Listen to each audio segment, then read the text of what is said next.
कांग्रेस के सियासी सफर में एक के बाद एक मिली हार को देखते हुए 2027 के लिए पार्टी को कड़ी मेहनत करने की जरूरत है। चुनाव में खराब प्रदर्शन को किस तरह से सुधारना है, इसके लिए अब कांग्रेस नए सिरे से रणनीति बनाने में जुट गई है। क्या है कांग्रेस का प्लान, देखिए इस रिपोर्ट में। चुनाव में पिछले प्रदर्शन और मौजूदा राजनीतिक स्थिति को देखते हुए उत्तराखंड कांग्रेस को 2027 विधानसभा चुनाव के लिए प्रभावी तैयारी करने की जरूरत है। खासकर 2022 के विधानसभा चुनाव में कांग्रेस ने 70 में से केवल 19 सीटें जीती, जबकि सत्तारूढ़ बीजेपी ने 47 सीटों के साथ मजबूत बहुमत हासिल किया। इस अंतर को पाटने और बीजेपी के दबदबे को चुनौती देने के लिए कांग्रेस को जरूरी कदम उठाने की जरूरत है। हालांकि अब कांग्रेस नए सिरे से रणनीति बनाती दिख रही है, लेकिन कई ऐसे मुद्दे हैं जिस पर कांग्रेस को काम करने की आवश्यकता है।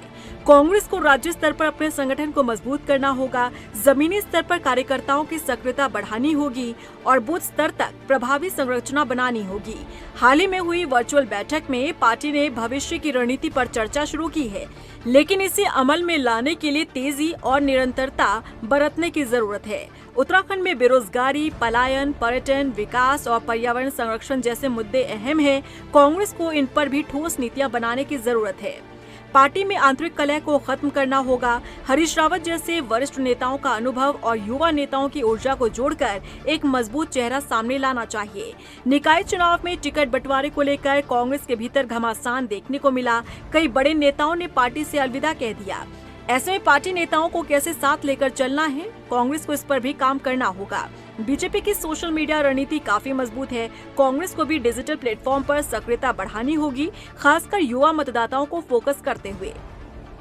कांग्रेस द्वारा अब कुटुंब कांग्रेस कार्यक्रम की शुरुआत होने जा रही है, जिसमें तमाम ऐसे कांग्रेस के वरिष्ठ नेता शामिल होंगे जो बहुत कम कार्यक्रमों में दिखाई देते हैं। इस कार्यक्रम के जरिए कांग्रेस अब वरिष्ठ नेताओं के साथ रणनीति तैयार कर रही है। देखिए, हमारा कार्यक्रम लगातार चल रहे हैं। अभी 21 और 22 को जिला अध्यक्ष और महानगर अध्यक्षों की ट्रेनिंग है, जिसमें सचिन राव जी आ रहे हैं खुद ट्रेनिंग देने के लिए, और उसमें वरिष्ठ जन भी यहाँ उपस्थित रहेंगे उसके शुरुआत में।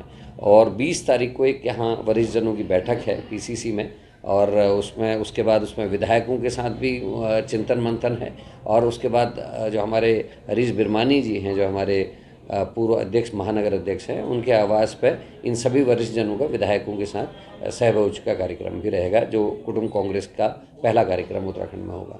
निकाय चुनाव में हार के बाद अब कांग्रेस आलाकमान आने वाले चुनाव में पूरी तरह फोकस कर रहा है और आने वाले 2027 के चुनाव की रणनीति बना रहा है। देखना होगा कि 27 के चुनाव में कांग्रेस को इसका कितना फायदा होता है। रफ्तार मीडिया के लिए देहरादून से सुशांत सिंह की रिपोर्ट।